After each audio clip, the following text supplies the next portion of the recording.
قرآنی تعلیمات کا سلسلہ چل رہا ہے، قرآن کی ایک آیت اور ایک سبق۔ سورہ نساء سے یہ آیت ہے، سورہ نساء آیت نمبر 164 یعنی 164۔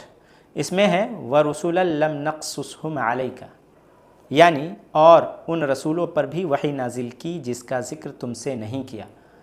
مطلب بہت سارے رسول ایسے جن کا ذکر یعنی جن کو ہم نہیں جانتے، اللہ نے نہیں بتایا تو نہیں جانتے، تو کیا ہم نہیں جانتے رسولوں کو تو کیا ان کا مرتبہ کم ہو جائے گا؟ معاذ اللہ، نہیں، ہمارے نہ جاننے سے ان کے وجود پہ کچھ فرق نہیں پڑے گا، یا ہمارے جاننے سے ان کا مرتبہ بڑھ جائے گا، ایسا نہیں ہے۔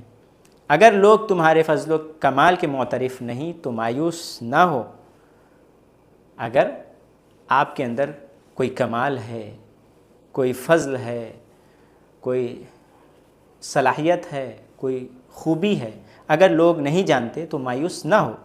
تمہارے لیے کیا یہ کافی نہیں کہ اللہ جانتا ہے کہ تم کون ہو؟ ہم حضرت نوح علیہ السلام کو جانتے ہیں، اس سے ان کی نیکیوں میں کچھ بھی اضافہ نہیں ہونے والا، اور جن نبیوں کے بارے میں اللہ نے ہمیں نہیں بتایا ان کی نیکیاں اس وجہ سے کم نہیں ہوں گی کہ ہم انہیں نہیں جانتے۔ ہارون رشید کے لشکر میں 20,000 مجاہد ایسے تھے جنہوں نے رجسٹر پر اپنا نام درج نہیں کرایا تھا، وہ اپنی تنخواہیں بھی نہیں لیتے تھے، صرف اس لیے کہ اللہ کے سوا کوئی ان کو جان نہ جائے۔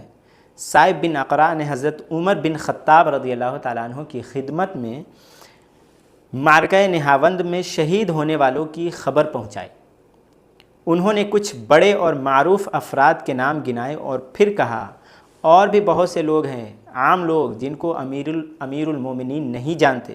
یہ سن کر حضرت عمر بن خطاب رضی اللہ تعالیٰ عنہ رو پڑے اور فرمایا ان کو اس بات سے ذرا بھی نقصان نہیں پہنچنے والا کہ عمر انہیں نہیں جانتا، اللہ رب العزت انہیں اچھی طرح جانتا ہے۔